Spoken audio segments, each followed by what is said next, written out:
Helping underwrite this event, Monocle's Pizza, located on North 5th Avenue in Canton. In Canton, we deliver.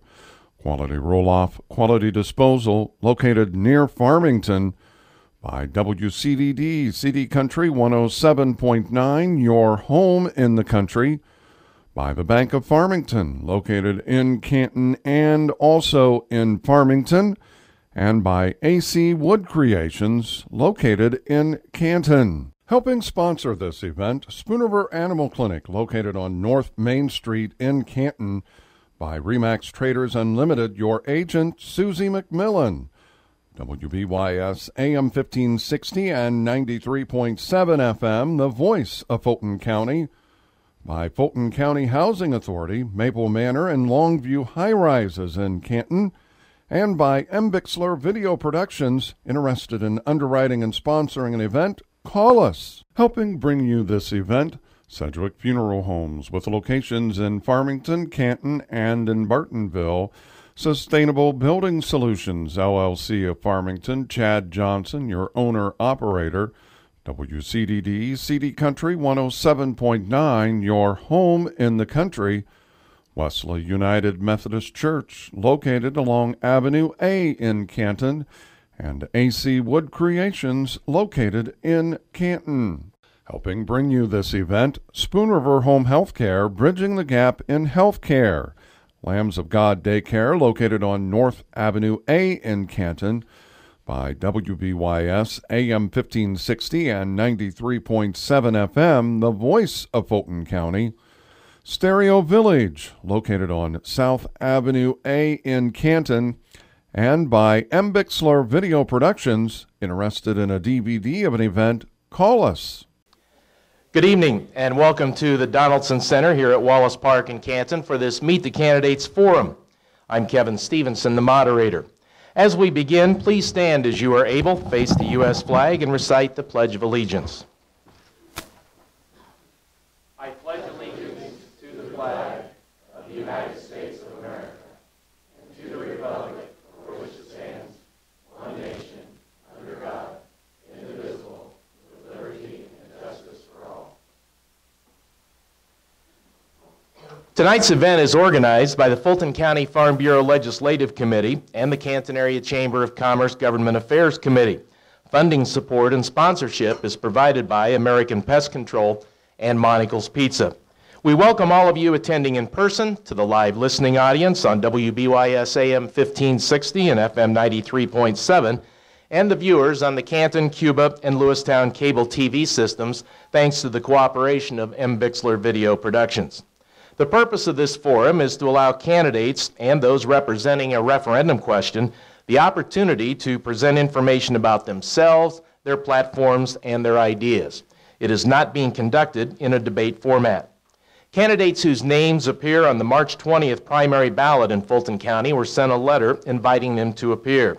Even though all candidates were invited, we realize some have other commitments that had been made prior to knowing the date and the time of our event this evening. Therefore, they're not able to attend.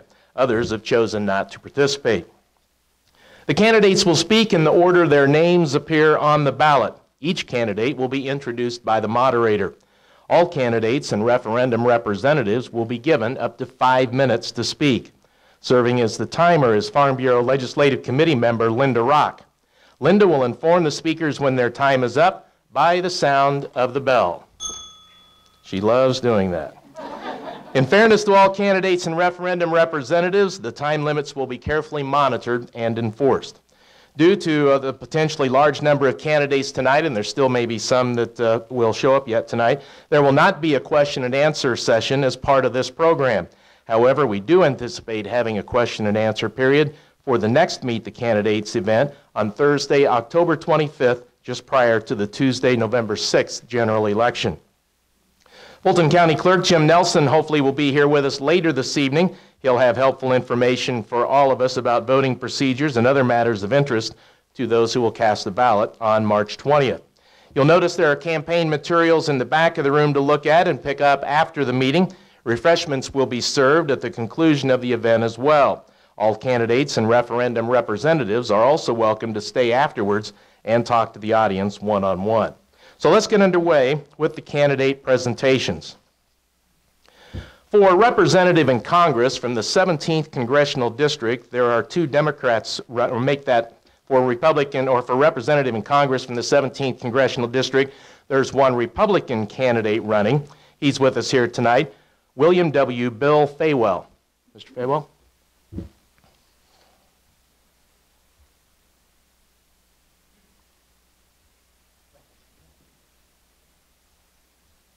Hi, I'm Bill Faywell, and I'm happy to be here tonight. I'm from Galena, Illinois. It's great to be in Canton. You don't get an opportunity to come down here, so when they told me they were going to have this, I told them I was going to be here, definitely. The reason I'm running, a young lady walked in today, and I was talking to her, and she said, you know, the one thing, she was a Democrat, I'm a Republican, but the one thing we could agree on is that the country is in trouble. Everything's a mess. And that's why I'm running, because I think I understand the problem, and I think I have a solution. And that is, the problem in America is that over the years, all the powers of Congress have been given to agencies in the federal government, in the executive branch. And when you consider that Congress is the people's place in our government, if the Congress hasn't got any power, guess who else doesn't have any power? That's right, you and me.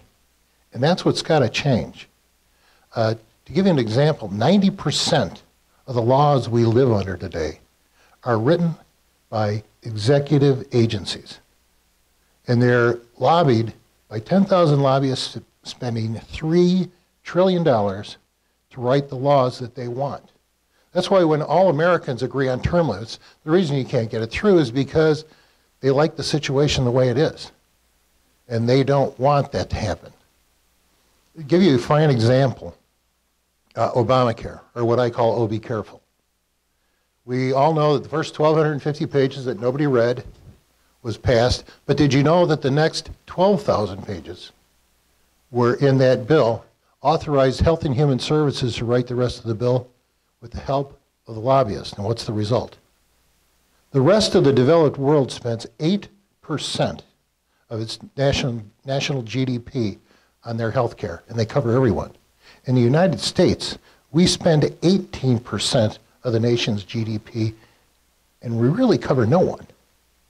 Now, to me, health care is an open issue. Everything's on the table. But the first thing we have to do is change the system so that you rid ourselves of this corruption.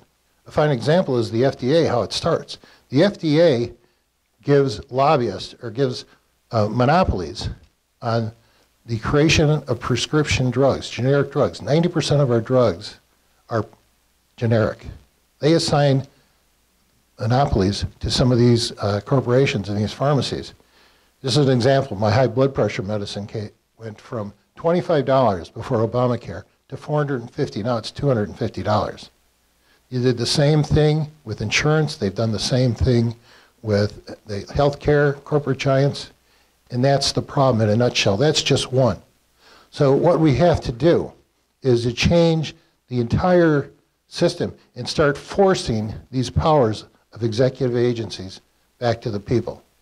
Now you wonder, how did we possibly get here in the first place? You know, how did all these laws, these powers of Congress, get spread out into all these agencies? And I remember this story. It's a young man. He's inebriated. He's standing under a stoplight, and he keeps looking around the ground. And a police officer drives up. He says, "Young man, what are you looking for?" He says, "Well, my keys. I lost my keys."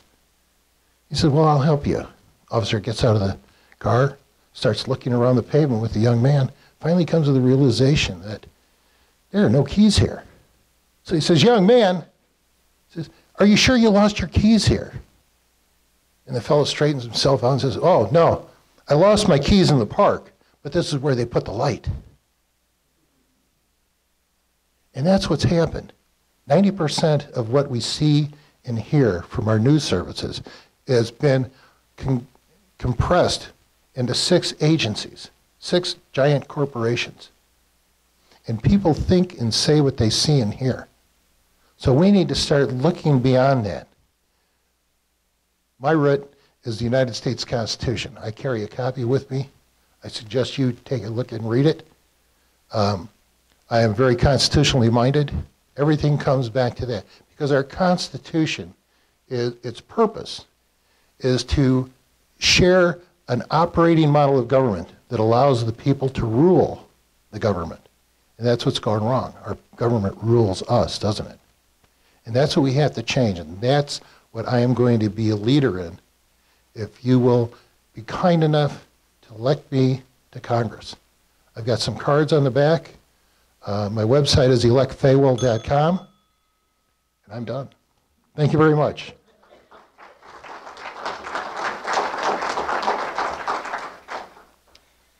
For State Central Committee woman from the 17th Congressional District, there are two Democrats running. One of them is here with us tonight, Jody Koss.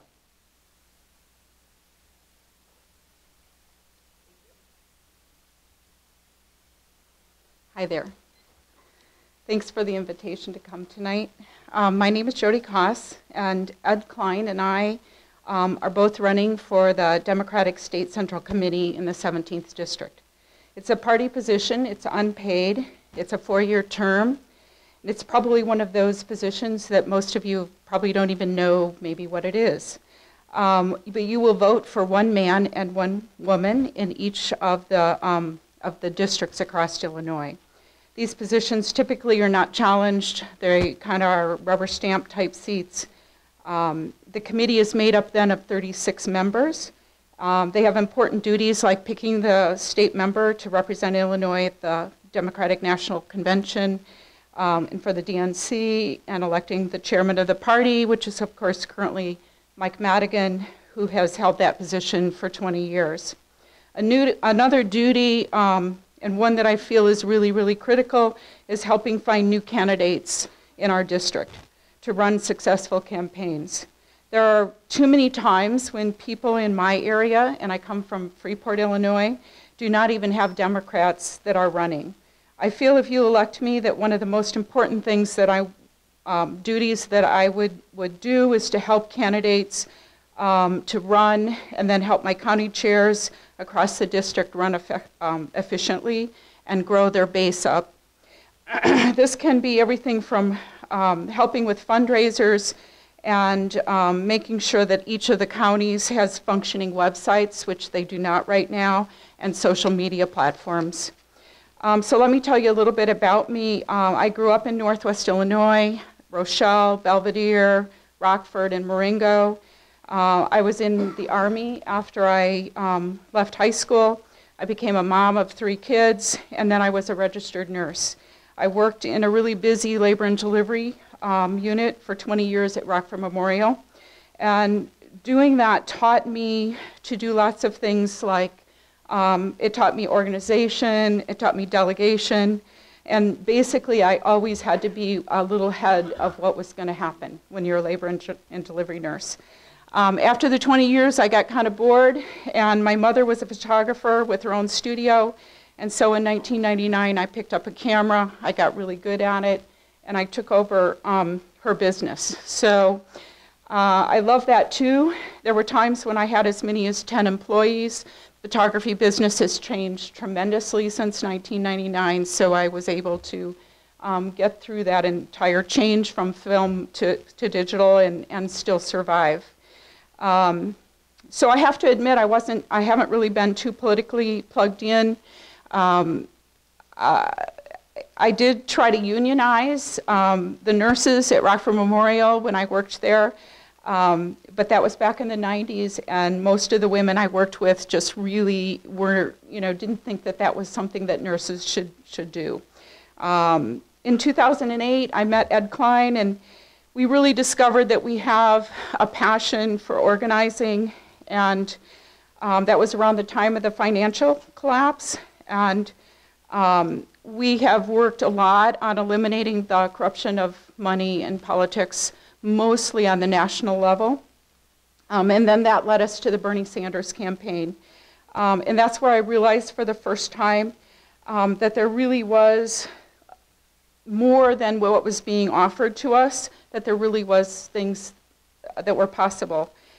He basically filled me with hope that we could have something like universal health care. And when I started my own business, I did not have health care. I couldn't afford it. I was worried about it because I was a nurse. I knew that I should have it. And so the Affordable Care Act came along, and it actually did help me quite a bit with a subsidy. 2 years ago, I tore the rotator cuff in my right shoulder, had to have surgery. Right after that, I tore the rotator cuff in my left shoulder, had to have surgery again. And got through all of the physical therapy, all of the multiple doctor's office appointments, and then I tore the right one again.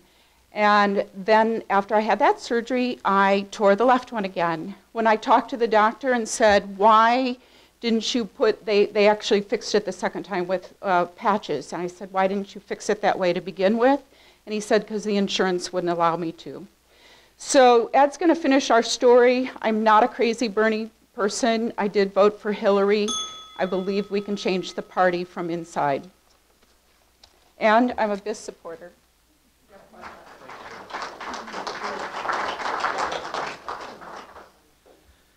Also for State Central Committeemen from the 17th Congressional District, there are 2 Democrats running. One of them is here, Edward Klein.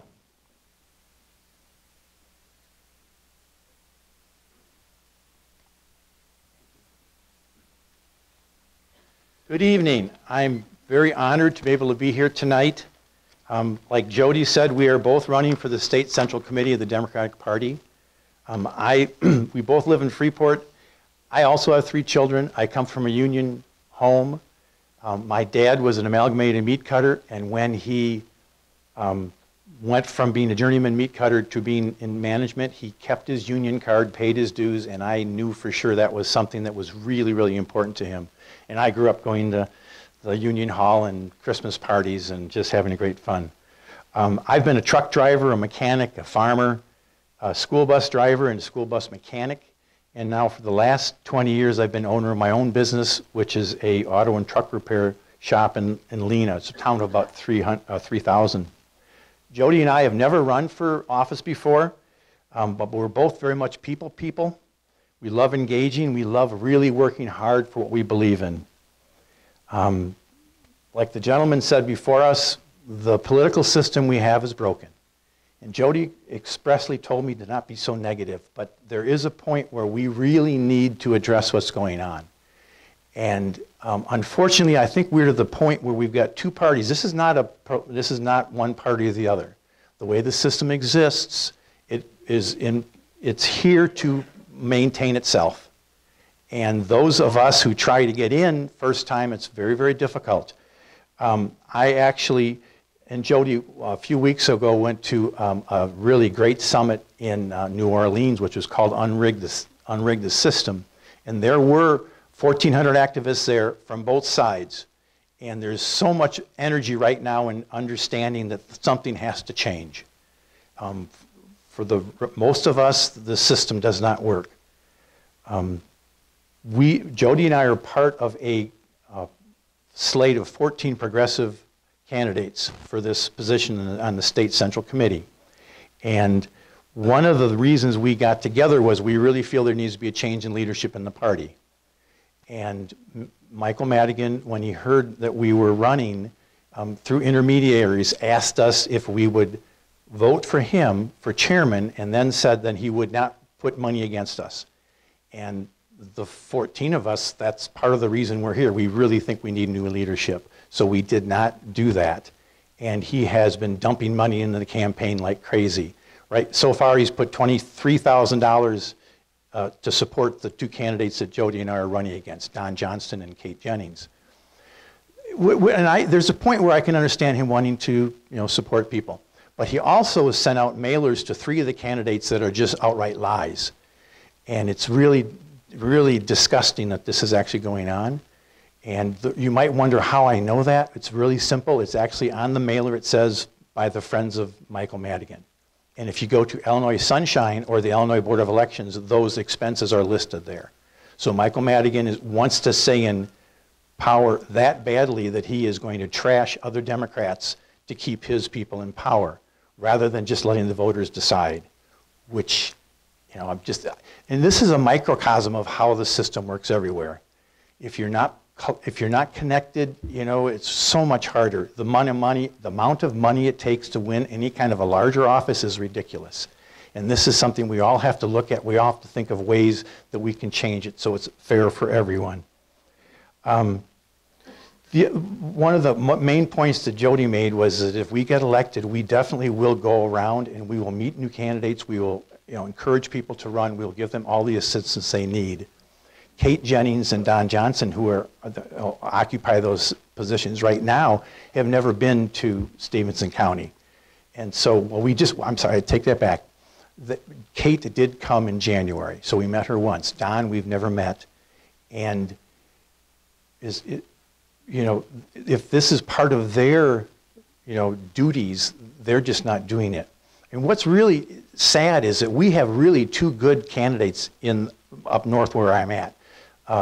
Nick Hyde and David Simpson are both running, and they have had no contact with these other people, which is just, you know, I think this is what we need to do, is build the party. We need to get grassroots movement so that people are really excited, and we really need to get candidates supported so they can feel that there's, you know, a reason to run, and that possibly, you know, obviously not everybody wins, but to make things competitive.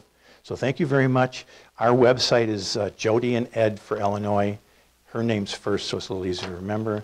And on there's a link to a Facebook page. Thank you very much.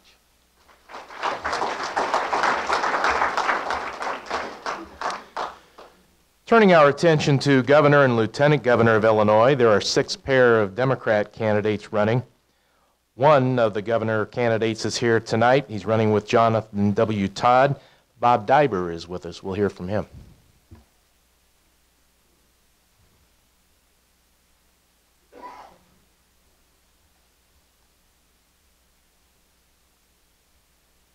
So why does one candidate for governor show up in Fulton County? The answer is simple. Is because Bob Diber is about all of Illinois. You know, currently Illinois is controlled by one county, Cook County. There are 8 people running for governor, and only 1 is not from Cook County, and you're looking at him.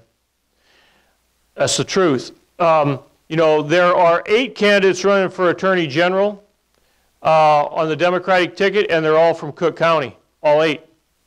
So when I announced my candidacy February 13th of 2017, I was the first Democrat to run for governor from Southern Illinois in 20 years. The first candidate in 20 years as a Democrat to run for governor. And why did I do this? Because if we're going to change Springfield and we're going to change Illinois, we have to change the people that are there. That's the bottom line. There has to be new leadership. There has to be leadership that understands all of Illinois, and I have the credentials to do that. I grew up on a farm family my entire life. I'm a proud owner of a Centennial farm in Madison County. We still own and operate it. I've been involved in public education for 38 years. 28 years I was a classroom teacher. I was president of my union. I was an IEA member. I paid dues for 28 years. For that reason, I signed a pledge on March 21st last year. I said no to right to work in Illinois. I said if I am governor, I will not diminish the opportunity of people in this state to be part of organized labor and earn a good wage and have the benefits that I experienced growing up in a household where my mother was a teamster. Okay? My father was self-employed. I also, for the last 11 years, have been regional superintendent of schools in Madison County. I led all the superintendents as president of that association in the darkest hours. In the hour when Governor Quinn line item vetoed the salaries of the regional superintendents, John Meixner, myself, and others, Dave Dimmler, went without pay for 6 months. And then I oversaw the consolidation of the regions, which was difficult. But most importantly, I led an override of a governor's veto. No other candidate has ever had those governmental experiences. I have more experience in government than everybody running for governor together. I have 20 years of local government experience. I've served at every level, from being a city councilman, a township supervisor, 2 terms on a county board, and 11 years in a countywide elected office. To understand government and to understand how to govern, you have to have done it. And that's where Bruce Rauner, I say, went wrong. He was a billionaire business guy, went to Springfield, thought he'd tell people what to do, and he couldn't get a budget passed for 2 years. That's why we today have $9 billion of backlog of bills, which is ridiculous, and you and I paid $10 million a day interest again today. And there's other candidates in this race that could have stepped up and done things, and they didn't do them. Okay? I will change Springfield.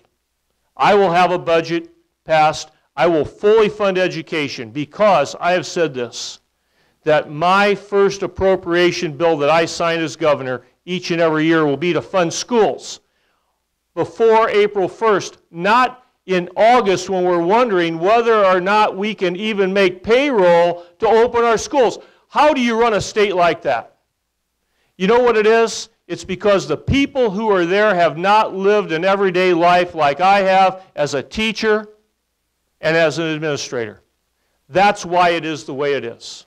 If you really want to change Illinois, you have got to say no to the billionaires and the special interests that are involved in this race.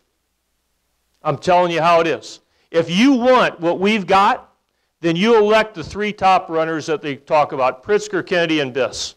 But they're all part of the system. They all have close relationships to the speaker, every one of them. There's no discrediting of it. If you want to change it, you've got to reach out and you've got to make a difference in the quality of the type of person who's going to lead the state. I'm the person. I'm ready to be your governor. I could go to Springfield tomorrow morning and go in that office and lead this state in the right direction, and that is my goal.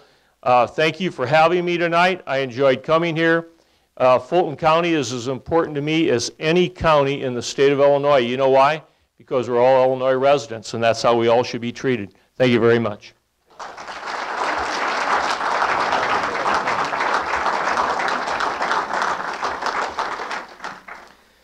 For governor and lieutenant governor of Illinois, there are two pairs of Republican candidates running.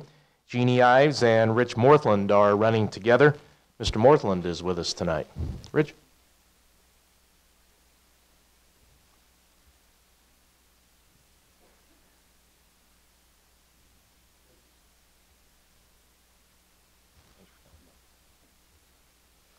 So I said to Linda, the gal with the bell, I'm just glad it's not a cattle prod.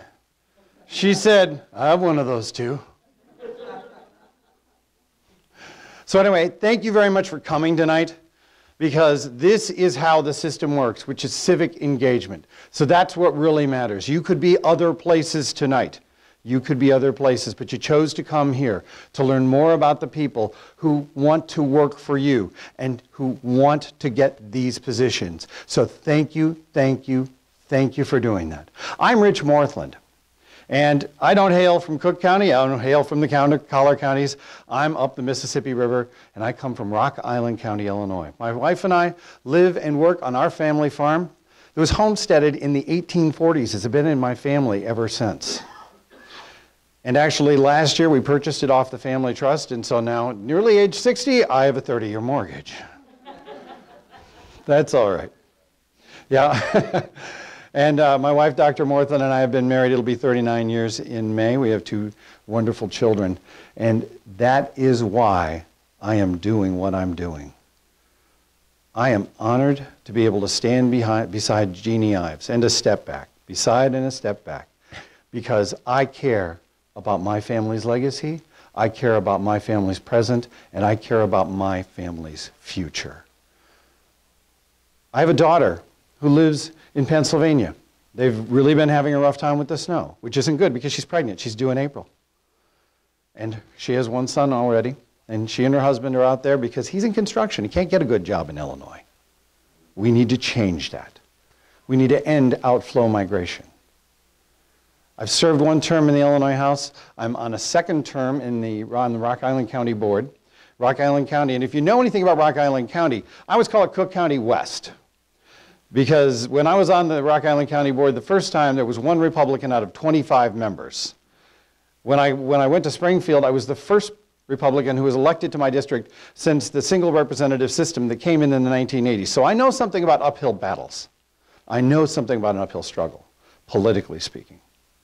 And frankly, when the governor, whom we had hoped so much in 14, who sold himself so well to us in 14, began to betray us with operating his position like he was a rich, fat cat North Shore guy who didn't know anything about normal working people in Illinois. And that's how he decided to govern in regard to fiscal policy.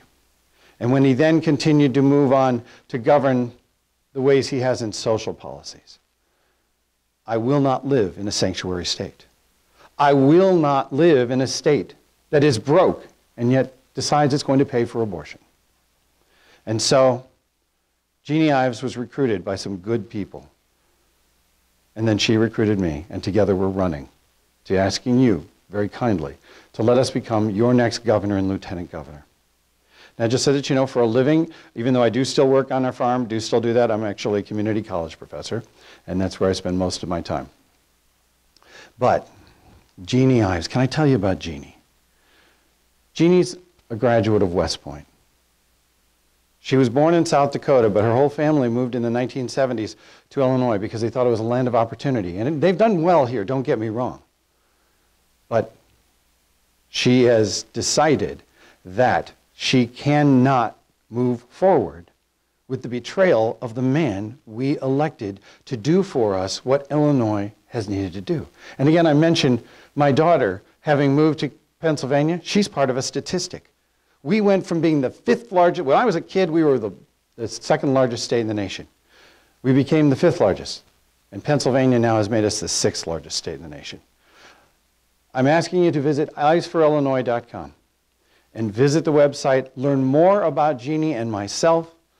I really appreciate your time, and I'd be happy to hang around for a while more, but I'm going to hop in my pickup truck so I can set my head on my own pillow tonight. And by the way, Jeannie's not from Cook County either. Thank you.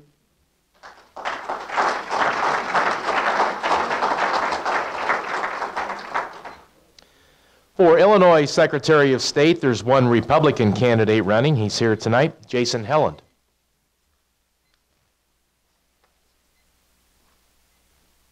Thanks for having me here tonight. Thank you.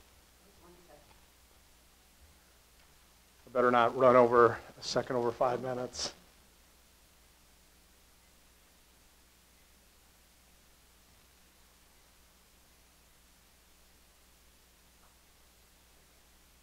Ready?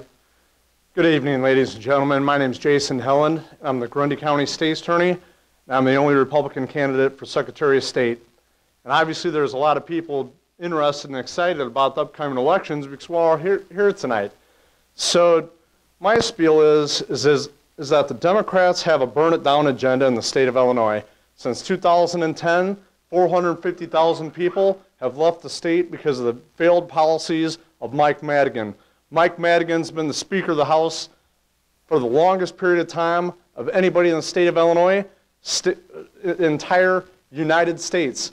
Mike Madigan was first elected to the House in 1971. I was born in 1975. I've been elected Grundy County State's Attorney, the chief law enforcement official of the county twice. I haven't paid for a haircut in 20 years. That's funny. That's how ridiculous this is. Mike Madigan has been in Springfield longer than I've been alive, and I'm 42 years old. Lisa Madigan is the longest-serving Attorney General in the history of the state of Illinois with 4 full terms, and Jesse White is the longest-serving Secretary of State in the history of Illinois with 5 full terms. He's continuously sat in the Illinois House, Cook County Recorder of Deeds, and now Secretary of State longer than I've been alive. It's time for change. He's talked about retiring for the last 10 years. He simply won't retire because he's Madigan's chief patronage officer. He controls all of Madigan's jobs. As a result, he fails to embrace technology that would reduce jobs and reduce our debt coming out of the Secretary of State's department. Why would I run for Secretary of State? Back on December 4th, when we had to file the petitions to get on the ballot, I had a call from a Chicago reporter. Chicago reporter says, "Don't you think it's unusual that somebody that lives in the town of 1100 is running for statewide office?" I live in Grundy County. It's a county of 50,000. I do live in a town of 1100. How do you answer that? And I said, because I'm tired of Chicago dictating the policy of the entire state. And I was asked to run on the Bruce Rauner slate because I have a good political resume. I came from nothing. I worked at a grocery store, went to Joliet Junior College, got my law enforcement degree in 1996, graduated the University of St. Francis in 1999, and graduated the John Marshall Law School in 2003. When I got out of law school, I knew what I wanted to do. I wanted to prosecute criminals. And I've been a prosecuting attorney for 14 years. I've worked at the Kankakee County State's Attorney's Office for 8.5 years, and now the Grundy County State's Attorney's Office for 5 years. But I'm also seen as a community activist. I was asked to run because I was the first Republican to win state's attorney in Grundy County in 28 years. I worked hard. My background, I'm married, I have a 5-year-old, I'm on a Habitat for Humanity board. I coach U6 soccer. This year is going to be my 3rd season. If you don't know what U6 is, that's 9 kids under the age of 6 going after a soccer ball. They don't listen to the whistle. Trust me. But I also I'm a president of a temporary domestic violence shelter, Breaking Away Incorporated. So I am very active in what I do. I'm still working full-time, and I'm traveling the state. So I look forward to earning everybody's support on November 6th. If you want more information, all you have to do is Google my name. You'll get a lot of interesting stories, some true, some not true, some people that I've locked up that weren't too happy with their prison sentence. But one thing that I'd like to add about Secretary of State, traffic safety has got to be one of our #1 goals besides the budget. I was struck by a drunk driver. That was a .40 with the 3rd DUI, and then went to prison for 3 years, and I had my wife and kid in the car. And I'm really not excited about the legalization of marijuana. Our law enforcement is not adequately prepared for the bloodbath that will happen on our roadways if marijuana is legalized in the state of Illinois.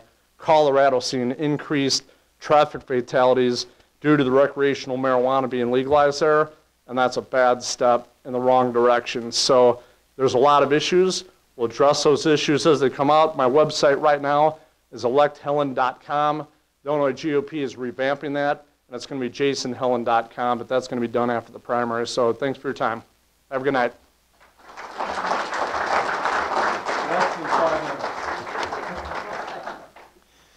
Staying with state offices for representative in the Illinois General Assembly from the 91st Legislative District, there's one Democrat candidate running, Carolyn Blodgett.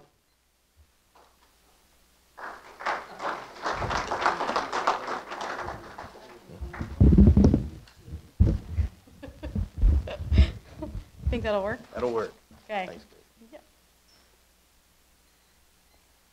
I'm short, in case you didn't know that. Thank you, all of you, for coming this evening. Thank you to the Chamber, to the Farm Bureau, to American Pest Control, and of course, Monocle's Pizza for having this event tonight. We appreciate everything that all of you do in our communities as well. I am Carolyn Blodgett. Most of the people here that know me, though, call me Carrie. I don't go by Carolyn. It's an old lady's name. So we don't do that. I am running right now for the state representative of the 91st District. I'm running for the Democratic nomination, and at this point am unopposed. I grew up here. I'm from Fulton County, born and raised here. Went away for a while to go to school, but came back eventually to my home because this is the place that I love, and this is where I chose to make my home and family.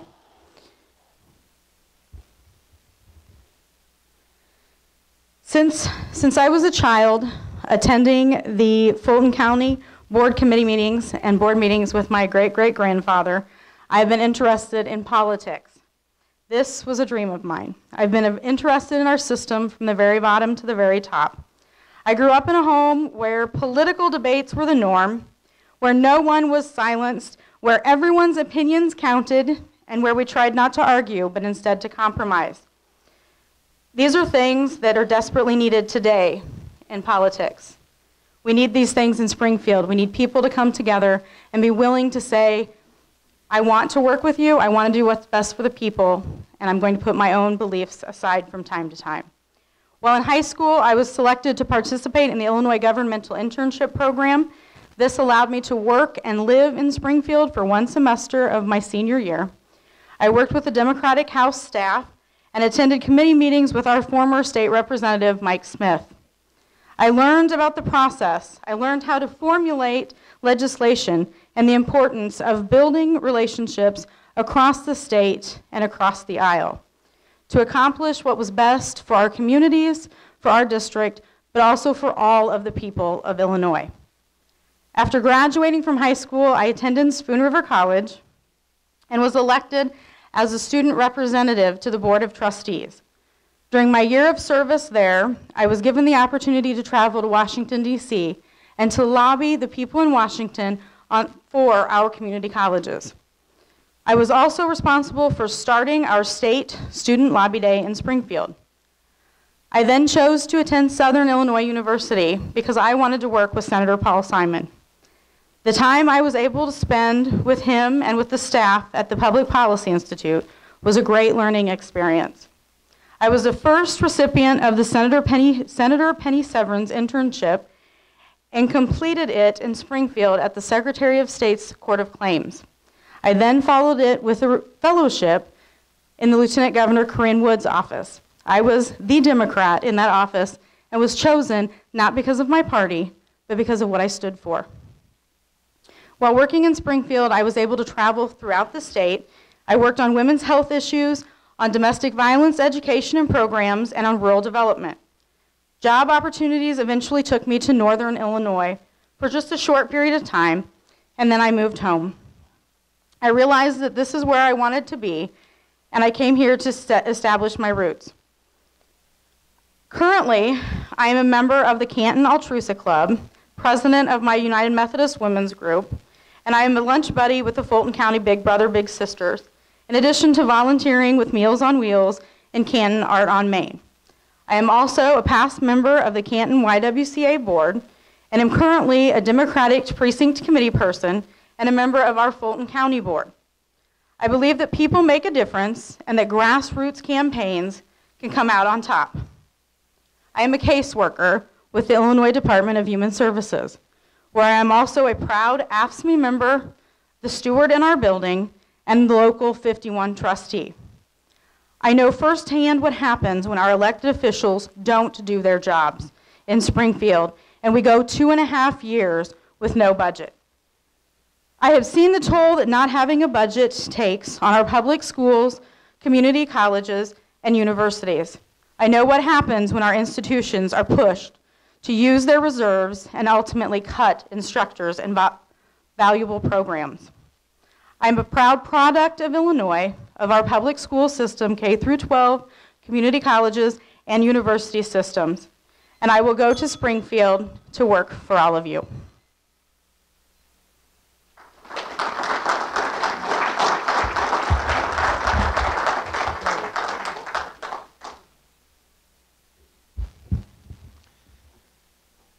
For representative in the Illinois General Assembly from the 93rd Legislative District, there's one Democrat running. He's here tonight, John Curtis.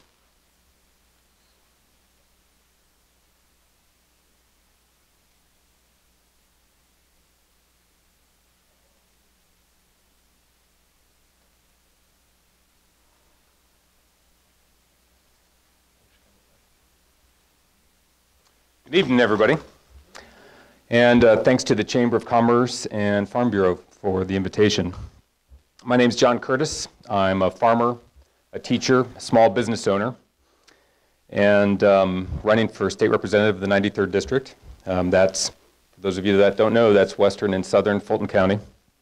As a young man, I convinced my wife to move to my grandparents' farm, where we built our house ourselves with my brothers, my dad, my grandfather. And we went on and built a life there. We got our degrees at Western Illinois University. My three kids grew up down the road from their great-grandma and grandpa. And we built a business, Barefoot Gardens CSA, which is a membership model farm business. If you're interested in more information, barefootgardens.org, or you can see me after. I've been doing that for about 20 years, and I've also been a teacher. I'm and a union teacher. I taught at VIT. I taught for a number of years in Beardstown. I've taught at Spoon River and Carl Sandburg, and for the last few years I've been teaching at Western Illinois University. I love living in West Central Illinois. The farms and the fields, the creeks and the woods, the history, but also the people. The people in this area believe in treating others with respect. They believe in personal freedoms, and they believe in opportunities for those who work hard and follow the rules. But as we all know, something's gone wrong in Illinois. Our leaders haven't planned ahead, they haven't paid the bills, and they haven't invested in our region. We need to do better, and we can do better. I want to talk a little bit about the job of state representative. Your state representative and that job should not just be about being on committees and meeting with lobbyists. It shouldn't be just meeting with supporters and going to fundraisers. To represent the people, you need to meet with all of the people on both sides of the issue and in all of the small communities in your district. And that's what I'm going to do. That's why in 2016 when I ran, I knocked on thousands of doors. And that's why in 2018, I'm going to knock on 1,000 more. It's important that your state representative be on the ground, meeting people, and we should have a mobile office for our state representatives. Those offices should be moving to different communities every month. I'm not a very partisan person. You should know that about me. I'm somebody that wants to get things done. In fact, before 2015, I had never been involved in politics at all. But obviously, we need a change. We need some people who haven't been involved in politics to start getting involved. I don't know how much difference one person can make in Springfield, but what one person can do, I will do. I'm honest, I'm a hard worker, I'm a quick learner, and I'm somebody that brings people together and gets things done. Our democracy today has been hijacked by money. Public forums like these where people can meet candidates and ask them questions are critical to our democracy. We need more of these. And I want to thank you all for coming out. And again, I want to thank the Chamber and Farm Bureau for hosting this really important event. And I'll close with this. If we're going to have a government that solves problems instead of creating them, we need new leaders, we need new ideas, and we need new voices for our region. Thanks so much for having me out tonight.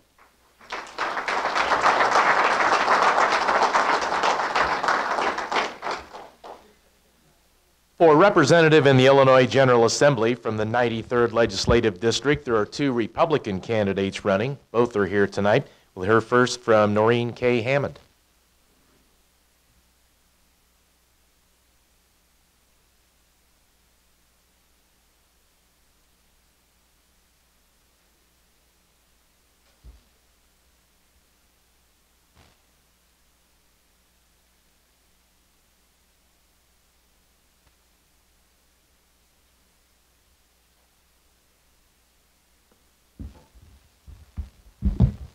Good evening, and thank you all very much for being here this evening, and thank you to the Fulton County Farm Bureau and the Canton Area Chamber of Commerce Government Affairs Committee. I am State Representative Noreen Hammond, and I am honored and proud to represent the 93rd District in the Illinois House. I'm a daughter of immigrant parents. My parents immigrated from Ireland, lived 40 miles apart and never met each other until they came to this country. It's a great story. My great-great-grandfather was in the country for a while, served in the Spanish-American War, moved back to Ireland on my dad's side, and raised 13 children. My husband and I, Leonard, have been married for 39 years, and we have a daughter, Trish, who certainly is the love of our life. I began serving in the Illinois House in December of 2010, ran for election in 2012 and the subsequent elections.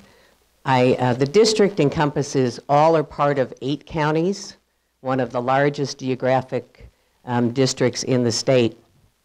Not just Fulton County, but Knox, Warren, parts of Warren, McDonough, Schuyler, Cass, Brown, and Mason. I serve on a number of committees in the Illinois House. Specifically, I serve as the minority spokesperson on two very important committees, that is higher education and consumer protection. In addition, I represent Illinois on the board of the State Ag and Rural Leaders. It is a group of individuals, legislators from 50 states and 8 Canadian provinces. I'm also the co-chair for the Council of State Governments Agriculture and Natural Resources Committee. That includes 8 Midwest states and 4 Canadian provinces. I think the thing that I am most proud of for our district is our constituent services. Having served as a legislative aide for a number of years, I know how important constituent services are, and helping the people of the district work their way through the morass of what is state government, what is state agencies. I have a team in my district office that does an incredible job, and when they hit an impasse, I'm very quick to step in and help on that. We do currently have a budget for the first time in the state of Illinois in almost 3 years. Before the budget was passed, because of continuing appropriations and court orders, the state was spending $39 billion while we were taking in $32 billion. We had a backlog of bills of $15 billion. Had we gone one more year, the backlog of bills would have been $24 billion. The interest that we were paying was $2 million a day. $2 million a day. When the budget was passed, we passed a budget that was $36.4 billion. We cut $2.5 billion out of the budget, out of the spending, the $39 billion in spending. It was the largest cut in the history of the state of Illinois. By passing the budget, we did a number of things that we had to do for the state. First and foremost was to keep the state from junk bond status. We wouldn't have been able to borrow a dime. The schools in the 93rd district, there would have been one that could have opened and remained open for an entire year. Higher education was suffering, perhaps losing accreditation, and our seniors and disabled were losing their services. We still have a lot of work to do, but I'm willing to do it with your support. I have been endorsed by the Illinois Education Association, the Illinois Farm Bureau with a 100% voting record, Illinois Chamber of Commerce, the Fraternal Order of Police, the Illinois State Rifle Association, the National Rifle Association, the Voice of Senior Care, and Township Legislator of the Year. I am an independent voice for Western Illinois. Thank you so much.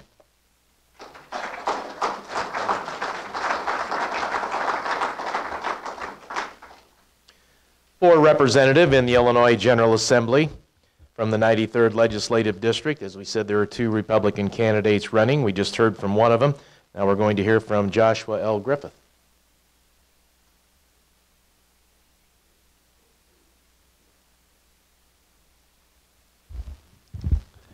Good evening. It's an honor to be here with you tonight. I want to thank Fulton County Farm Bureau and the Canton Chamber of Commerce for the invitation. And I want to tell you a little bit about myself. I'm not a politician. I've never run for office before. My name is Joshua Griffith, and I was born right here in Illinois, in fact, Knox County. I'm married to my beautiful wife, Summer, and we live in Abingdon, and we are raising our 5 children, ages 14 to 3, 1 girl, 4 boys. I'm a devout Christian, a devout family man, and I'm involved with my kids as often as I can, coaching their sports, going to their concerts, and every program that I can possibly go to. My family's important. I'm a veteran of the United States Army. I served 11 years as a military policeman. I'm a licensed minister, and I have a master's degree in education. See, growing up, I grew up on a horse farm. It was a small 3-acre horse farm, but believe it or not, you could fit 20 horses on 3 acres. And we were very busy training horses, and I learned from a very early age what it meant to work. I was cleaning stalls, riding horses, training horses, whatever it took to keep the farm going. My dad set the tone of a work ethic and gave me that example, and I'm proud that I work by that example to this day. At 17, I enlisted in the Army, and I left for basic training in military police school in Fort McClellan, Alabama. I remember it as if it was yesterday, standing there towing the line while my wall locker and my bunk was being inspected by my drill sergeant. And that ever-quivering fear that came if I did not meet his expectations, because that usually meant you were getting some physical exercise going with that. See, I was learning what it meant to serve. I was learning what it meant to pay attention to detail. I had the work ethic, but it was a part of the transition into adulthood that I needed. I learned a lot in my time in the Army. I was promoted to sergeant at age 20, staff sergeant at 22, and sergeant first class at 26. Right before I was medically retired at age 28, I had just been selected for officer candidate school. I loved doing what I was doing. I was serving. There was a line that I lived by that was in the non-commissioned officer creed. It says, "No one is more professional than I." And that line gave me a foundation of how to live my life. Being professional sets you apart. And there's a line further on in that creed that says, "I know my soldiers and will always place their needs above my own." That's service, placing the needs of your people and your constituents above your own. It's important to do that. After I was medically retired in 2008, we moved back home. I became the administrator of the Galesburg Christian School in Galesburg, served there for 3 years. Was a youth pastor, and now currently I manage my brother-in-law's roofing company, and I've been doing that for the past 3 years. You see, I'm running for state representative because I truly believe that we need a change in leadership for our state to get back on the right track. We're the most taxed state in the nation when you take all of our taxes and put them together. We had an income tax hike when we passed the budget bill last year of 32%, taking our rate from 3.75 to 4.95. It may not seem like a lot, but for my family that was $1,200. And there was no long-term solutions fixed. It's still what I believe is a year-to-year budget. I'm interested in going down to Springfield and looking for long-term solutions so we are fiscally responsible, not just year to year, but for the future of our children and the future of this state. $1,200, that's 6 weeks worth of groceries, 3 or 4 vehicle payments, a couple house payments, a lot of money to be taken to go year to year. So the first thing I'd like to see is I'd like to see that tax hike repealed, putting the money back into the pockets of the taxpayers, and work hard to go down there for long-term solutions. It's not going to be easy, but it can be done. There are areas that we can cut spending that will balance the budget so we're not putting the burden on the taxpayers. I want to work hard to make Illinois business friendly once again, working on workman's comp reform, lowering the corporate tax, and getting rid of some of the red tape that we have to go through to have businesses here. We get more businesses here, more manufacturing, we get more jobs, we broaden our tax base. It needs to happen. I feel that I'm the person to go to Springfield and represent the 93rd for these things to happen. My background as a soldier, as an administrator of the Christian school, and what I do in small business has given me the tools that I feel will make me successful as a legislator. With the right people elected and the proper voices being heard, we can make this state great once again. Illinois used to be a destination state. I'd love to see it that way again. My family's the reason that I'm doing this. I've pledged to term limits. If I'm fortunate enough to be elected, I will serve no more than 4 terms. I believe term limits are important, and I will stand by that pledge. I ask for your consideration if you were in the 93rd. Vote Joshua Griffith on March 20th. Thank you.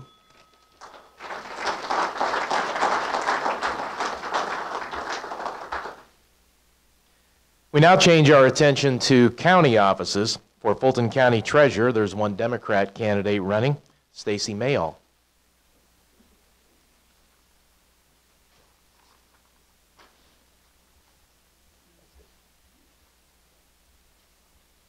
Good evening, everyone. I am Stacy Male, your current Fulton County Treasurer.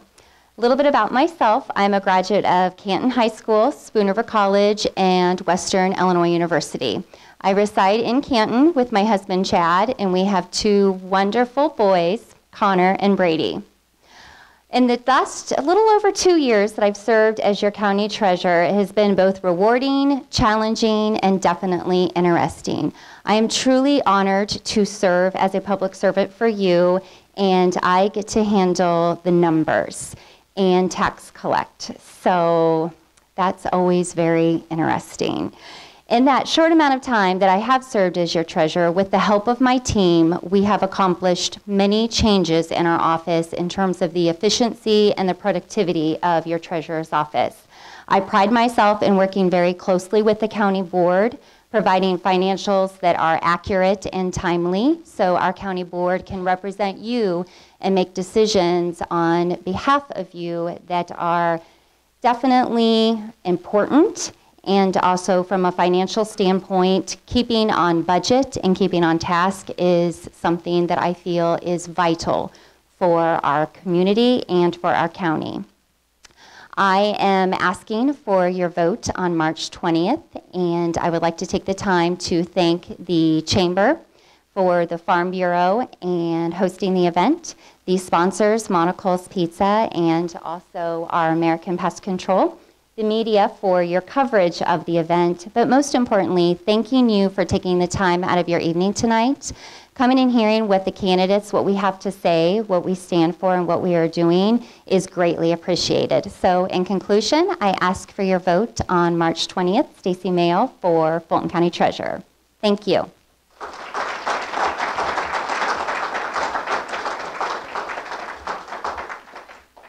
For Fulton County Sheriff, there's one Democrat candidate running, Jeffrey A. Standard.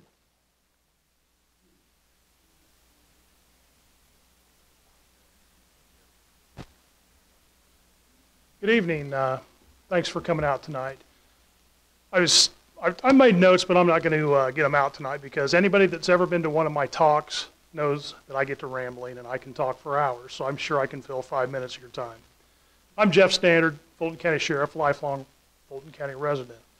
When I ran 12 years ago, not near as much gray hair, married to my wife still for 31 years coming up.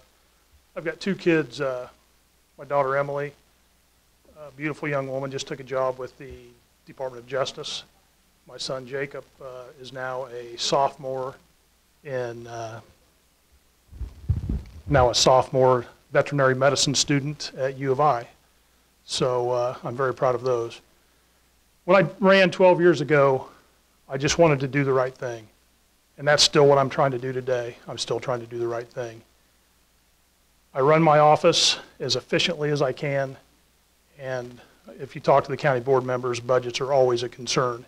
And when you are the biggest budget in Fulton County, when there's a cut, who do you think they're coming after? They're coming after me. But I will justify everything that I've done, everything that I spend, and I will tell you that I am more proud of my individual workers than anybody could ever be. Fulton County is 874 square miles, and for those of you who do not know, I have 2 patrol deputies running this county tonight. It's because one of them had just had a baby, he's off, and we're trying to save a little bit of overtime. So when you call from Astoria and my guys are in Avon, that's a 40 to 45 minute hard drive with the lights on, just hoping that we can help you guys out. My dispatchers, I have 10 on staff. In the last couple of years, we've had some tragedy, and at one point, I was covering 24-hour shifts 7 days a week with 4 dispatchers, so think about that. And those people are wonderful. I'm about ready to lose another one with 21 years of service, and that will be hard to replace. But we will do it. We will carry on, because that's what Fulton County does. My relationships, I cherish my relationships with the county board, with the elected officials. I will tell you that I serve on state committees as a member of Fulton County, proud member of Fulton County. And when I'm sitting in a legislative meeting across from the desk from Cook County Sheriff, my vote counts just like his does. So it doesn't matter to me if you're from Rock Island, Fulton County, down south. I'm going to back up Fulton County to the best of my ability. And I am very outspoken, which has gotten me on very many committees. I serve on the legislative committee for the Illinois Sheriff's Association, and that is a gold mine of information. There is so much knee-jerk legislation out there right now that I am spending hours at my desk reading legislation to see how it's going to affect Fulton County. Just the other day, I'm reading through a bill that is going to affect court fees, and Fulton County relies on court fees. So I spend 2 hours reading 150 pages of legislation with my notebooks out, taking notes to decide what's going to be best for Fulton County. And I'm not a very techie person, so I've got my legal pad out and I'm writing, and I quit for the day, and I come back the next day, and the ISA had done it all with nice little pie graphs and everything else, so I wasted 2 hours of time. But at least I know what's good for Fulton County now. You know, we've got law enforcement hatred out there, for lack of a better word, and I do my best to combat that. I try to keep my guys reasonable, try to keep them safe, but I will get complaints and I'll deal with them. But for the most part, my guys do a great job. Some of the other committees that I am on, the Illinois Law Enforcement Alarm Committee, that's a 17 county area from Peoria to Springfield over to the Mississippi River. My peers had nominated me and elected me to represent them on this. It's a national program that is well renowned and well known. In fact, we're the model in the United States for law enforcement, alarm systems, and mutual aid. So I'm glad to do that. I'm running out of time, but I'm proud to be from Fulton County. I'm still going to do the best job I can for Fulton County, and thank you for your votes.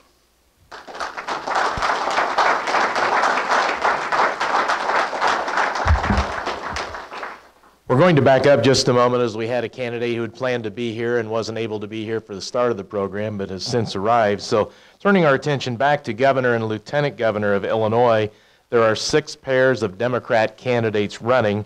Robert Marshall running for governor, Dennis Cole for lieutenant governor. Robert Marshall is here with us tonight.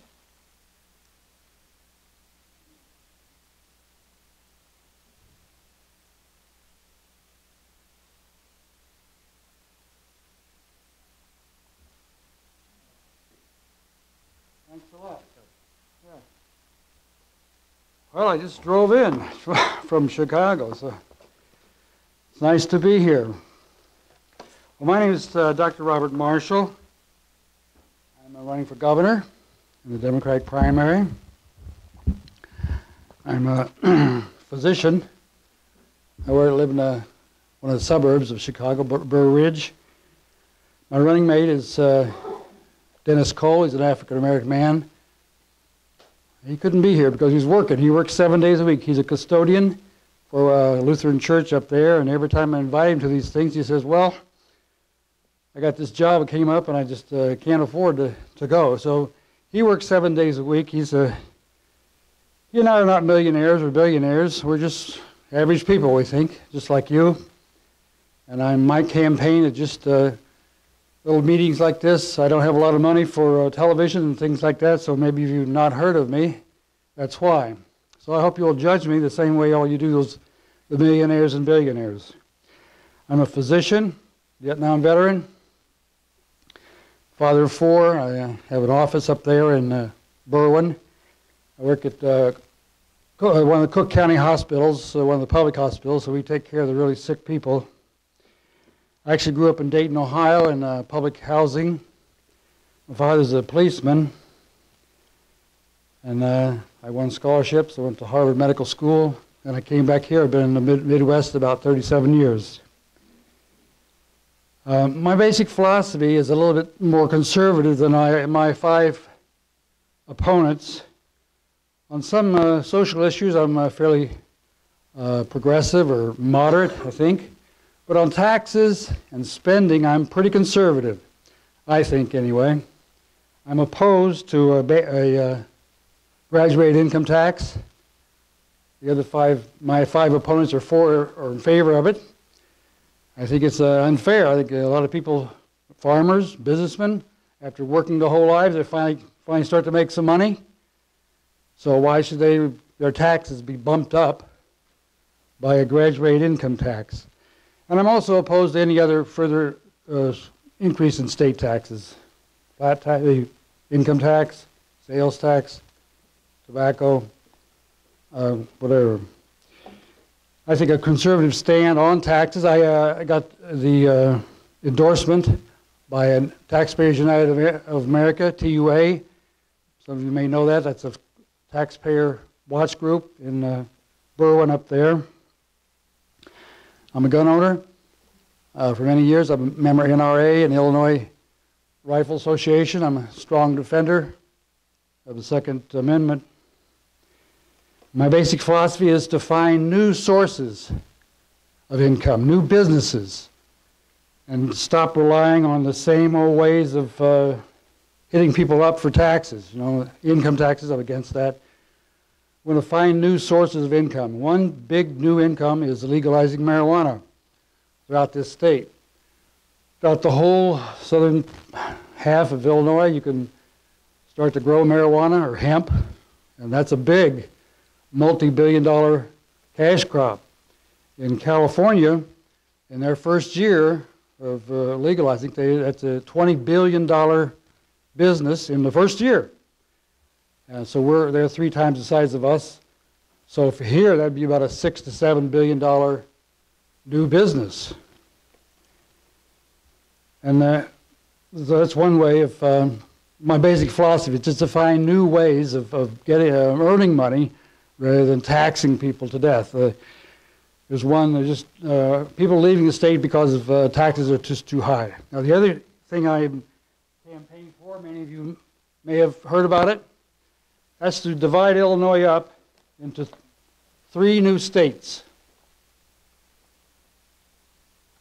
These would be brand new states, each state separate with its own governor, its own constitution, its own laws, its own 2 senators. So your state would be all this south of Route 80, a brand new state. You'd inherit the capital, a lot of the university system, highways, hospitals. Your infrastructure is all ready to go. This would be your new state. You could call it whatever you want.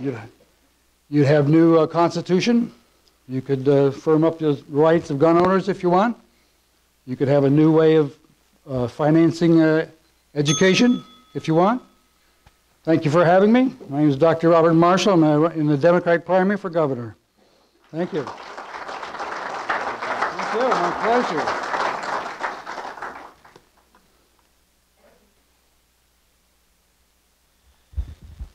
For Regional Superintendent of Schools for Fulton, Hancock, McDonough, and Schuyler counties, there's one Republican candidate running, John Meixner.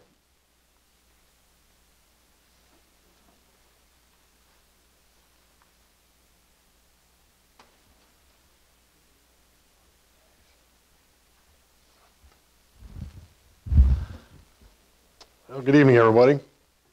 3 things. I want to tell you who I am, what I do, and what I plan to do.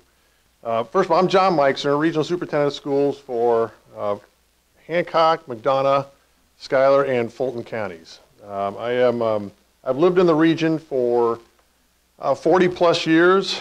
I've been educated in the region, high school all the way up through all my degrees in college. I'm a Leatherneck, go Leathernecks. My entire professional career has been in the 4 counties, and I'm a son of an educational administrator.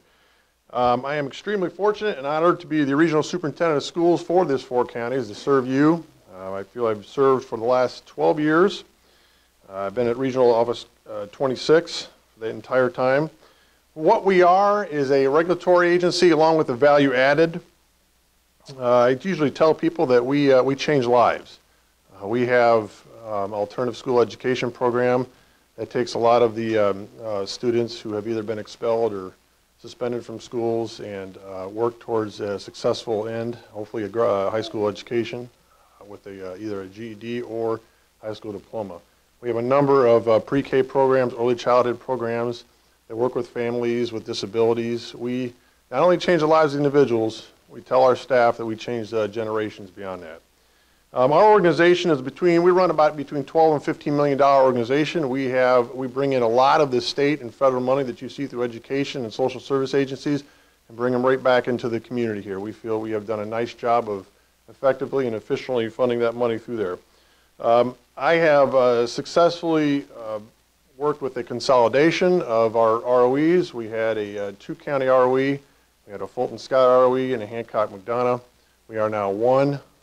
We very successfully pulled that together. We feel it was one of the most successful ones in the state. The Lieutenant Governor recognized our offices as being one of the few agencies in the state that actually work on shared services. Our office works with a number of different local agencies, including the Special Education Cooperative, including the Vocational Cooperative. We have a purchasing cooperative, and a number of other agencies and programs that we house at one location or in our region to better maximize efficiency and effectiveness for our region. So my goal is to not only attract more funding opportunities for our state and our schools and our communities. We hope to improve a lot of the effectiveness and efficiencies for our schools and our programs. We look to also share services with other community agencies. One of the big taglines we always tell our people is that we like to champion our communities, and that's one of the things I plan on doing, is to champion our communities. Thank you.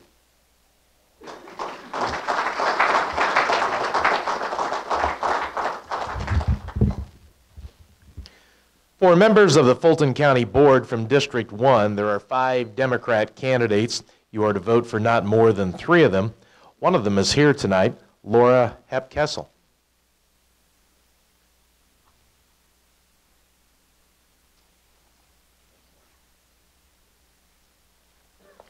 Good evening, everyone. Thank you for coming to tonight. My name's Laura Hep-Kessel. I'm going to tell you a little bit about myself and why I'm running for Fulton County Board. My husband and I moved here almost 3 years ago, and we are raising my 2 nephews here, and we reside here in Canton. I previously lived in Springfield, but I was raised in Southern Illinois. Both of my degrees are in social work. I have past work experience working for Lieutenant Governor Simon on rural affairs issues, with the State Board of Education, reviewing grants and contracts, and also as a community organizer. In my current position, I work for the SIU School of Medicine. I do outreach for 20 counties in the western part of the state.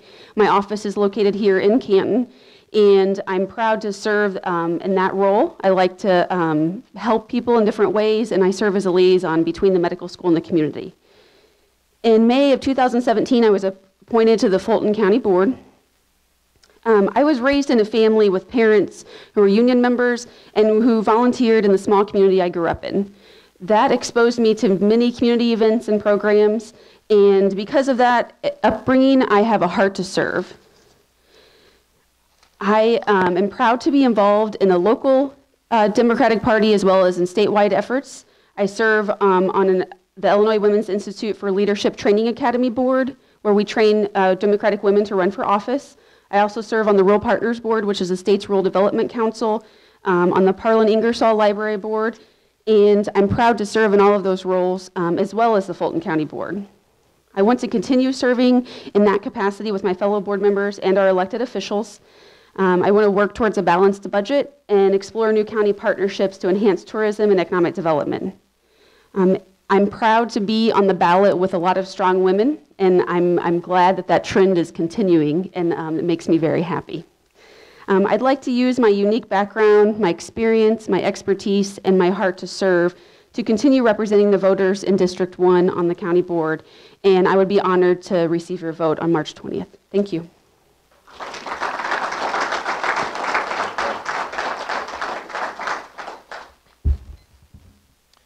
For County Board from District 2, there are 2 Republican candidates running. Both are here tonight. First, we'll hear from John Spangler.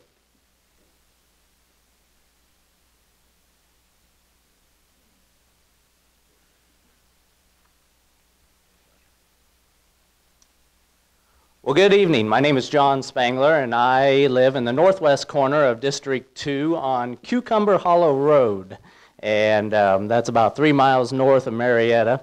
And I farm over there. We raise corn, soybeans, and beef cattle, and right now we're having a lot of baby calves. It's one of the highlights of the year for me, even though the weather's been pretty rough and it's been a tough winter. Having baby calves is a lot of fun. But I grew up very close to where I live, so I've lived in Fulton County all my life except for the 4 years when I attended the University of Illinois. I met my wife Holly there. She is from southeastern Illinois, and she is the editor for Prairie Farmer magazine. And we have 3 kids, and currently we have a kid in high school, a kid in junior high, and a kid in elementary. So we're on the road a lot, but we enjoy it, and it's good things. I also currently serve on the Checo Community Church Board of Trustees, and am a director on the Spoon River Electric Cooperative Board. And I've been very involved with Farm Bureau on the county and state level, and a lot of other various organizations in our community. I've had several people ask me, why am I running? And the question usually goes, why in the world are you running for county board? And after about half a dozen people asked me this, I thought maybe I better come up with a good answer and think about this a little bit. So I've thought about that a lot, and I came up with 3 reasons why I really think, why I'm really running for Fulton County Board. First of all is I think we all have to be involved in our community. It's very important that we all get involved. It doesn't matter if it's just we're doing Meals on Wheels or a school board, or it's volunteering for the fire department or county board, whatever it is. If we're going to make a difference, we got to be involved. And so I want to be involved and be a part of Fulton County. The second reason is to represent agriculture in Fulton County. Agriculture in Fulton County has such a huge economic impact. And currently, as far as I know, there are no full-time farmers serving on the Fulton County Board. I want to be the voice for agriculture in Fulton County. And when we have issues come up and things that, that impact farmers, and you think of how many other businesses in Fulton County depend on agriculture, not just farmers, but there are so many service companies and repair shops and equipment dealers and everything else that it's a big deal. And so I want to be there to help to give people an honest answer and tell people how this really impacts farmers and agriculture when those issues come up. The third reason why I'm running is I believe I'm a good leader. I've been involved in a lot of organizations, and I always, most of these organizations, I typically end up in a leadership role. And I know how to work well with people. I'm a big idea person. I'm very creative. I know how to get things done. And I just enjoy working with people and coming up with new ideas and solving problems. So that's why I'm running. I have no big agenda. I have nothing against anybody that's on the board right now. I just want to serve the people of Fulton County. Fulton County is a great place. I believe we have so much opportunity here, and I just want to do everything I can to make it better for all of us. So thank you very much.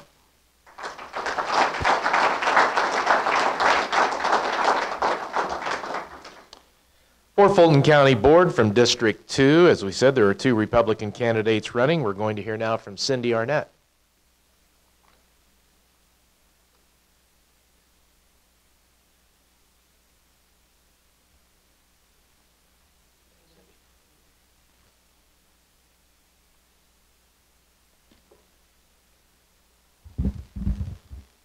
Hi, I'm Cindy Arnett. Can you all hear me? My husband Randy and I have just celebrated 30 years of marriage. We live here in Fulton County. I've lived here basically 53 years, so I think I kind of have an idea of the county. We have 4 beautiful children who are all doing very well, and we own 2 60-acre farms. Currently, I'm in my 3rd term as a supervisor for Waterford Township, which is also an elected position. I'm also a member of the Illinois Agricultural Advisory Council. I also work for Illinois Citizens for Clean Air and Water and the Socially Responsible Agricultural Project. Within these organizations, I work closely with elected officials as well as citizens and groups to achieve a common goal. In February, I flew to Washington, D.C. to address the checkoff program and set in with and possibly be part of participating in a Senate hearing for the checkoff program. I'm currently working with the Spoon River Valley Scenic Drive, and in the past I've also assisted the Fulton County tourism. So I'm very interested in the tourism and building that within our county also. My thoughts for the Fulton County, for me personally, the things that I'm probably drawn to the most is protecting our environment. I would like to see us boost more local economy to strengthen our infrastructure without compromising the environment or the citizens' lives that live right here and pay our taxes, and they count on us. I'm looking forward to seeking out positive solutions to benefit our citizens, and I'm also looking forward to talking more to them. We all talk to each other. It's a small community. But when you get out there and you start talking to the people and you ask them what really bothers you in Fulton County, what do you think needs to be improved, it's interesting to see what the dialogue is that really comes out of them. As I've talked to the voting body, as going around circulating my name, the things that I'm finding so far that people are very concerned about is the county road maintenance and the need for guardrails in specific areas that have not been addressed, and they're kind of dangerous areas. Zoning issues is one. Also, how the county board spends their hard-earned tax dollars. It is not easy for people to send in their tax money, and they want to make sure it's spent well and make sure it all counts. Another is the local economy. Fulton County is starting to come back, but it's still struggling. And they want the small sustainable businesses to come in that they can support and that will also support our area and build our infrastructure. I look forward to hearing from more citizens on my journey, and I encourage you to place a vote for me so that I can help. I look forward to working with the Fulton County Board and finding creative solutions to some of the issues that we face here. I appreciate your support for me in the upcoming elections, and I also want to thank our sponsors and our hosts for inviting me to come tonight. Thank you so much.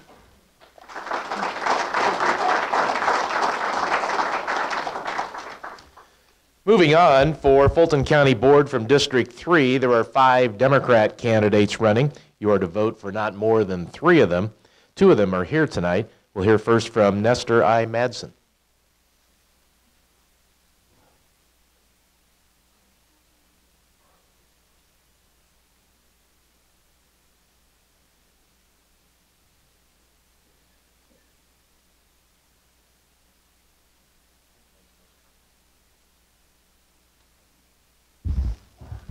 Well, I'm Nestor Madsen. I guess married and got 2 boys. And I guess kind of nervous here. Supposed to talk about stuff you know.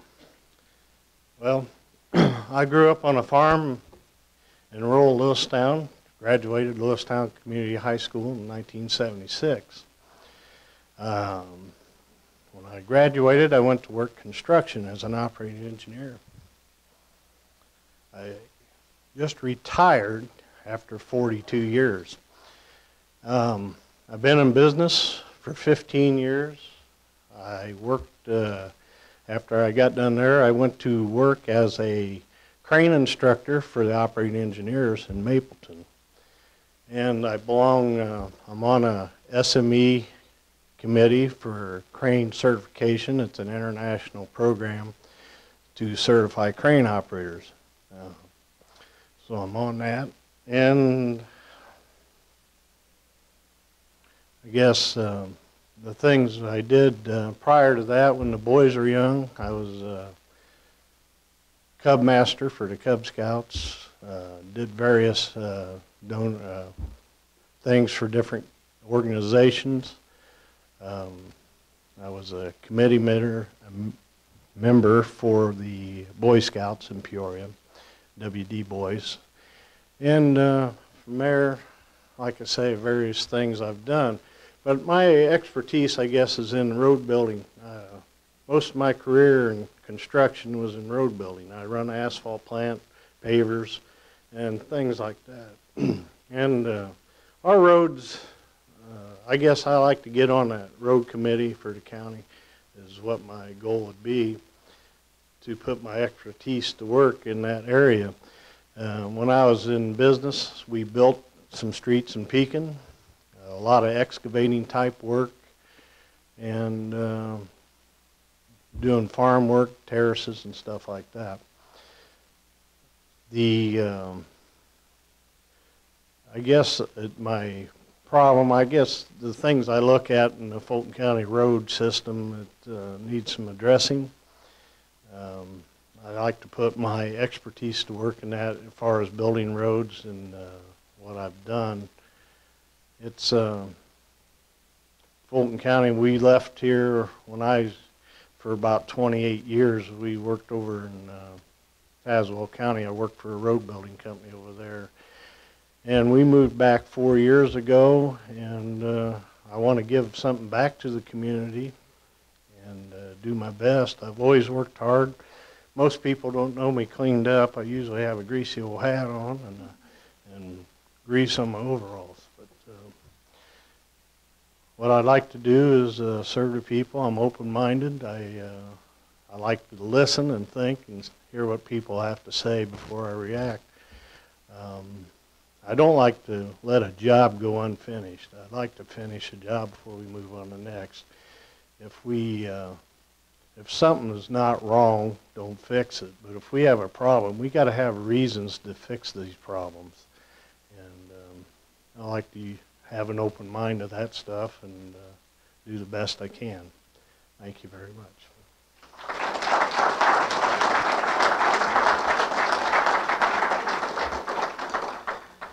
For Fulton County Board from District 3, there are 5 Democrat candidates running. You are to vote for not more than 3 of them. Now we're going to hear from Lisa Thompson.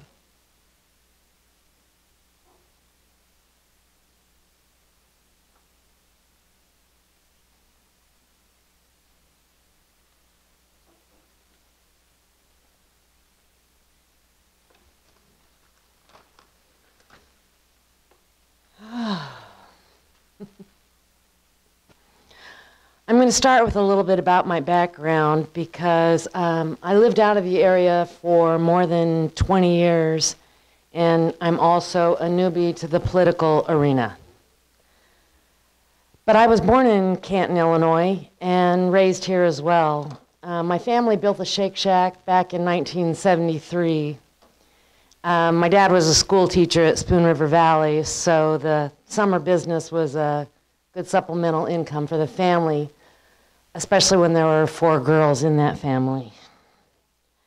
But I learned a lot about owning your own business at a very young age while eating lots of ice cream.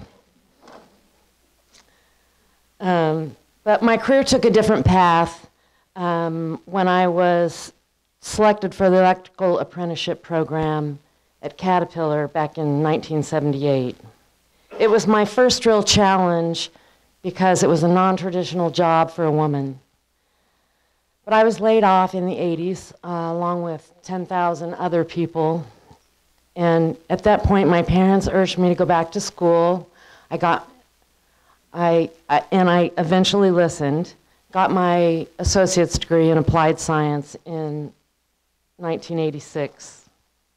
And after I graduated from college, I started working for Honeywell on the construction team over at Diamond Star Motors.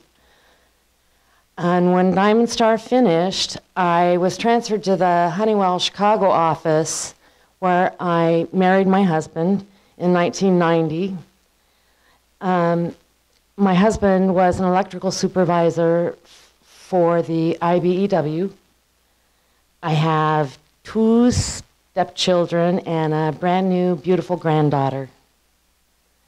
Eventually, I went to work for Johnson Controls as a project manager in the Chicago office, and I served as the first female project manager in the Chicago offices. I was responsible for contract negotiations, managing the manpower, and overseeing the installation of our equipment. I was also responsible for the revenue on all of the projects that I was responsible for. I was responsible for the revenue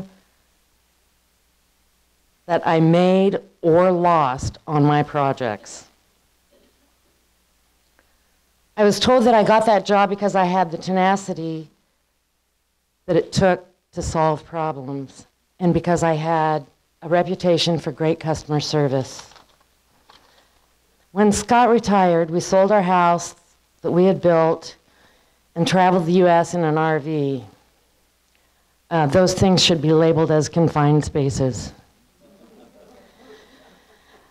After traveling for a year, we decided to put down roots again here in Canton, Illinois, and built our second home just outside of Canton in Buckhart Township in 2013.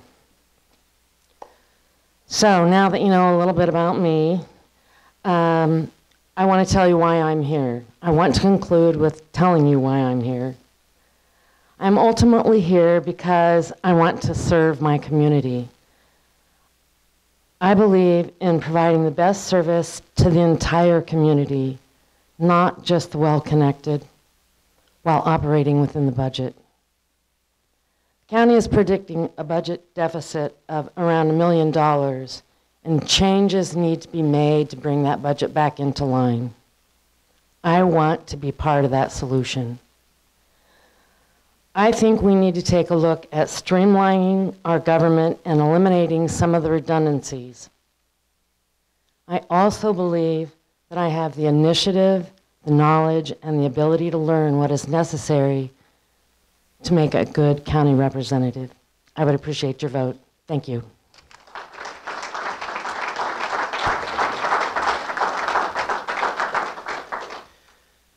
For Fulton County Board from District 3, there's one Republican candidate running, Patrick J. O'Brien.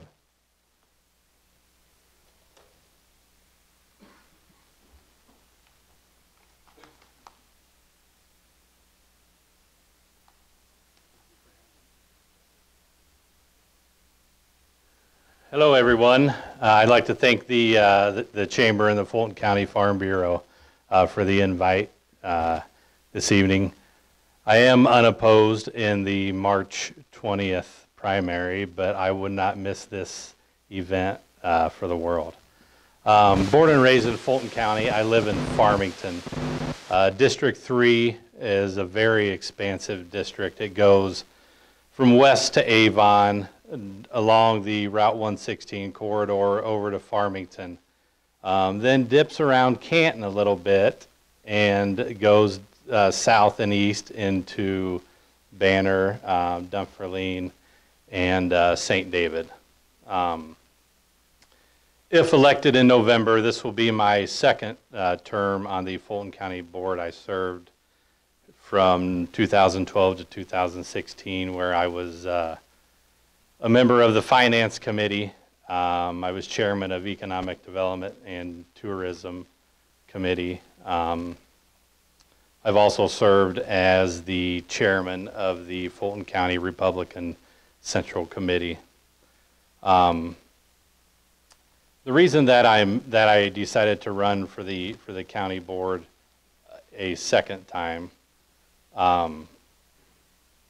there's really only one reason, and it's passion. And I think in this room tonight, there's a lot of passion.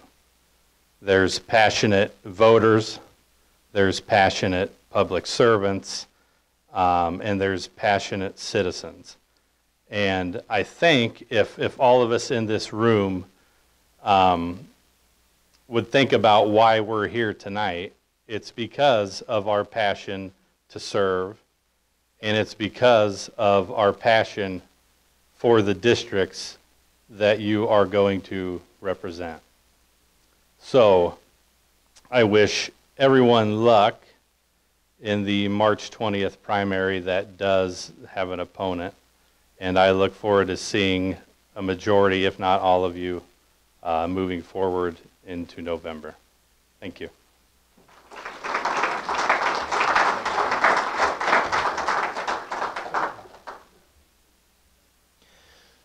For Judge of the Circuit Court in Fulton County, 9th Judicial Circuit, to fill the vacancy of the Honorable William C. Davis, there's one Democrat candidate running, Bruce C. Beal.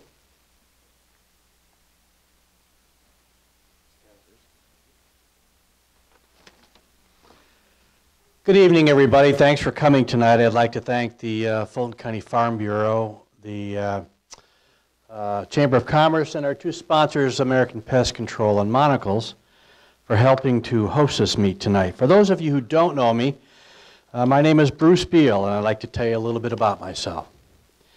I was born and raised in Lexington, Massachusetts, so I'm not a local boy. But for the last 41 years, I've been here in Fulton County, and this is my home. This is where I raised my family, practiced law, and embraced the community of Canton for a majority of my adult life. My wife, Jenny, was my college sweetheart. We met our freshman year in Illinois, at Illinois College in Jacksonville, graduated in May of 1973, and got married the next day. I'm still apologizing to my mother-in-law for that. She was a teacher in the middle of exams, the final exams. That week we got married, so I figured I owe her a big debt. We moved back east for 3 years, where I received my Juris Doctorate degree from Western New England College in Springfield, Massachusetts in 1976. Fate brought us back to Illinois when Tom Homer was elected state's attorney, and the Canton law firm of Claudin, Elson, and Lloyd Limited now had an opening for position for a new young attorney. Jim Elson hired me, I'd like to think because of my outstanding resume, but he also found out that my wife was from Shanoa, and her mother was his high school biology teacher. So, small world. As my legal career advanced over the years, I was active in the Illinois State Bar Association, served on the Labor Law Section Council, Estate Planning and Trust Section Council, authored several articles for the Illinois Bar Association, and was a member of the American Bar Association, the Wisconsin Bar Association, and the Illinois Association of Hospital Attorneys. As a practicing attorney, I focused on general law with an emphasis on estate planning, estate taxation, corporate law, health law, and labor and employment relations. I was honored in 2010 to be elected and inducted as a fellow in the American College of Labor and Employment Lawyers. I'm only one of 6 in the state of Illinois south of I-80. There's about 200 of them in Illinois. There's about 2,000 in the whole country. My wife, Jenny, is a retired educator who has taught science in Massachusetts, Canton High School, and Ingersoll Middle School. Our 2 children chose the science route. They didn't want to go the law. My son, Nat, is a hydrogeologist in Golden, Colorado, where he's living a dream with his 8-year-old son and our grandson. My daughter, Alyssa, is a clinical pharmacist in Richardson, Texas, where she lives with her husband and 3-year-old daughter, Emerson. Fulton County and Canton have provided a quality of life that my family has enjoyed. Through my church and community, I've tried to give back to help maintain that quality. Over the years, I've served as a trustee and building chairman for Wesley United Methodist Church.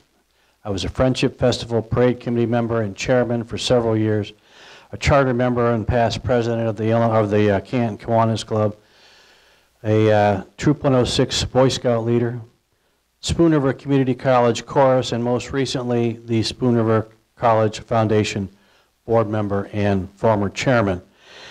As a presiding circuit judge for Fulton County, I continue to serve the county as a fair and impartial jurist.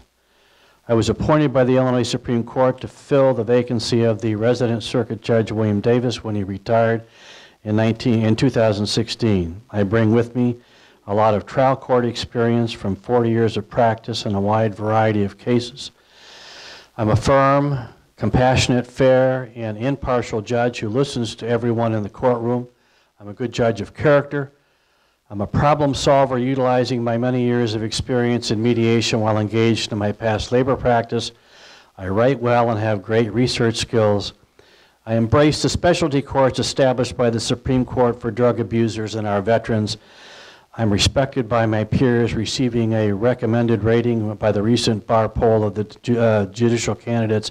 And most importantly, I have the experience and integrity to serve you as judge here in Fulton County. I would appreciate your support. Thank you.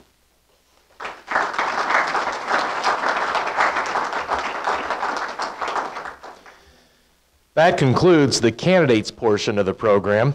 There's one ballot question we're going to learn about tonight. It reads, shall the corporate authorities of the City of Canton be authorized to levy a tax at a rate of 1% for expenditures on municipal operations, expenditures on public infrastructure, or property tax relief? Making the presentation is Canton Mayor Kent McDowell.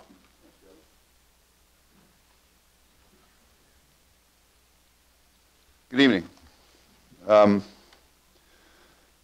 been a lot of talk about state government tonight and its inefficiency, and this is part of it. This is part of the reason why I'm here tonight.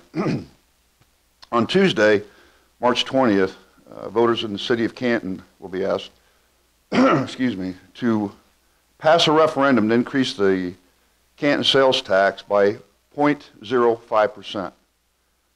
I would like to explain why I believe this is imperative that this tax be approved. Currently, our overall sales tax in Canton is 8.25%. Of this tax amount, a majority goes to the state of Illinois. If passed, this referendum would raise the overall sales tax rate from 8.25 to 8.75%, thereby giving the city an additional 0.05%. This tax would not apply to purchases of food from a grocery store, medicine, medical supplies, or items that require titles such as cars, boats, motorcycles, and other vehicles. The city is facing a substantial budget deficit this year. A variety of factors contribute to the shortfall. Rising costs of materials and goods, services, salaries and insurance are always a challenge. Aging infrastructure and the roads are continually needing to be upgraded. But the main factor is in this year's budget is a rising cost of pensions mandated by the state of Illinois that is crippling a majority of the municipalities in this state. For this year and the years to come, this is going to continue to rise. This is an expense that the city must meet. We have no other option because it's mandated by our state, our dysfunctional state. Even though the state of Illinois fails to keep current with its own balances for city services.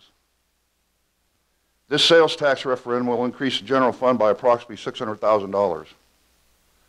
You should know that the money will be used directly to offset this pension crisis.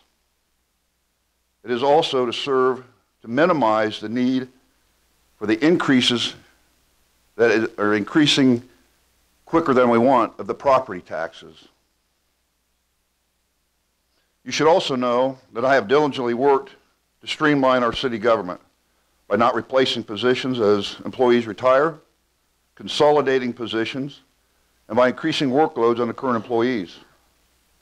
Your department heads and city employees have continued to get by with less, and still they find ways to deliver the same services on fewer funds, which is a testament to them. You should also know that I have continued to fight against the raising property taxes.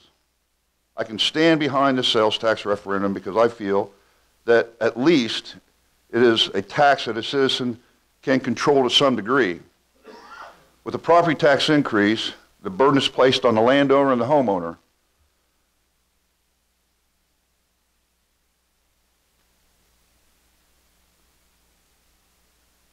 You have no control over that tax. You have to pay it. With an increase in the sales tax, the burden is spread to all consumers, just not property owners, but anyone visiting Canton from other towns would also contribute with their purchases from gas stations, restaurants, retail, and a consumer has the choice to minimize their spending if they feel the need to avoid the additional tax increase. Taxes are neither popular nor are they desirable. But municipalities can only function with two sources of income, taxes and user fees. I look at a sales tax as a combination of both. It's a tax for the people, the citizens, but it's a user fee for those who come in and visit as they're using our police, fire, our roads. And they also will continue to contribute to the city's resources. Our only way to balance the budget each year is to increase revenue and decrease costs. The ballot may be confusing as, by law, it reads, shall the corporate authorities of the City of Canton be authorized to levy a tax at a rate of 1% for expenditures on municipal operations, expenditures on public infrastructure, or property tax relief. Please understand that the stated 1% means the current 0.5% plus the proposed 0.5%. That totals to 1%. I hope I have adequately explained the purpose and the need to pass this referendum. But more importantly, I urge everyone to exercise your God-given right to vote. Thank you.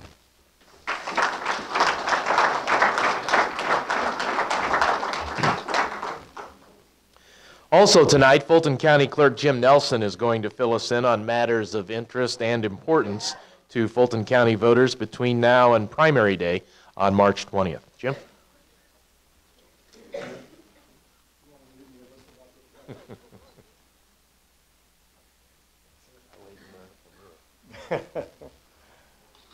Thank you, Kevin.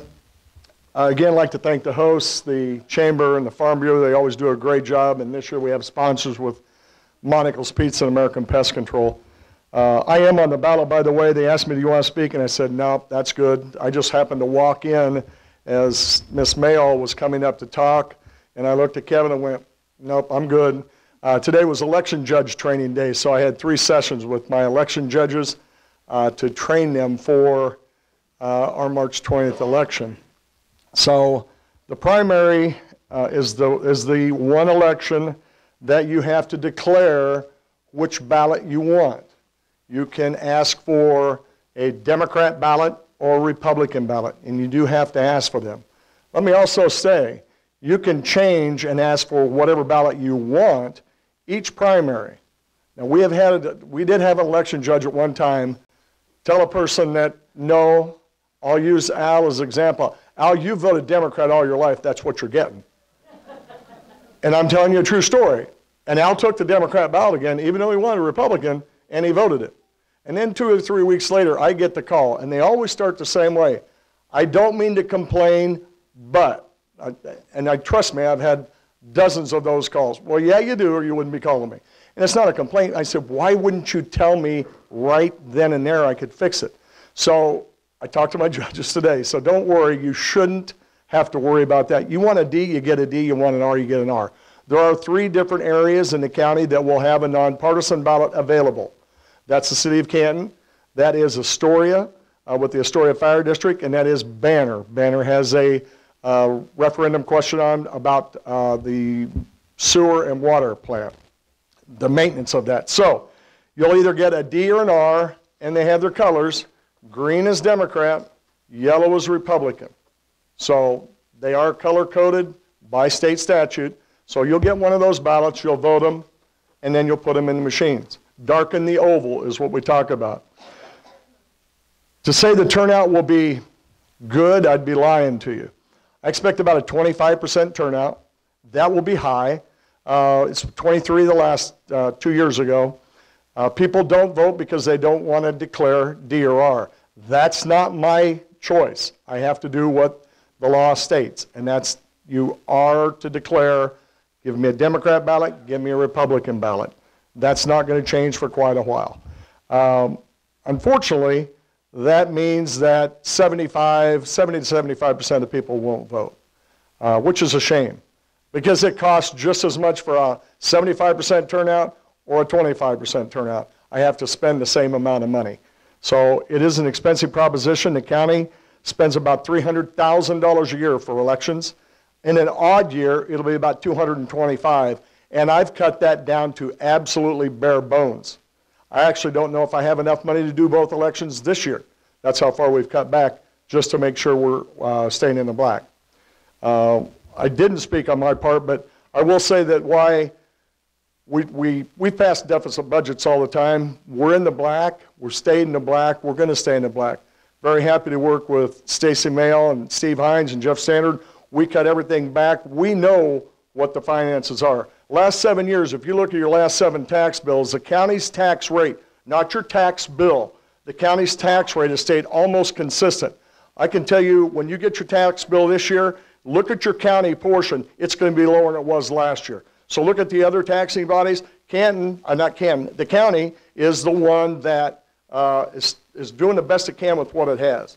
So we are very, very cognizant of the dollars, and we spend them as efficiently as we can. That's my only election talk. So back to the election itself. We're still voting early. We're still doing vote by mail. So you have the right and the chance to come down and vote right now. We have about 25,400 registered voters. We've had 84 vote early, and I'll be high on the number and say we've had about 150 in the mail. So we'll say I'll raise that to 250. So we have 1% that have voted. We've been voting for 30 days. February 8th, today is March 8th. So I'm hoping the turnout picks up. We'll be open Saturday, March 17th, 8 to 1 to vote. If anybody would like to vote by mail, I can fill your application out tonight and we'll mail you a ballot tomorrow. Very simple. Address, birthday, phone number. Tell me to declare the party you want, sign it, and your ballot will be in the mail tomorrow. If anybody does want to do that, see me at the back of the room and I'll have these to fill out. Again, I appreciate the time I've been in office. I'm going to serve one more term. That's it. I promise I'll go out before Jesse does down at the state. He's 84, and I'm guaranteeing you I'm not going to try to run that long. If you have any questions afterwards, please stop me. Again, I'm Jim Nelson. I'll be on the ballot. Appreciate your support in the past. Appreciate it now. And I congratulate everybody that's on the ballot and took the time to fill the petitions out. It's not easy. It's easier to vote than it is to run for office. Thanks a lot.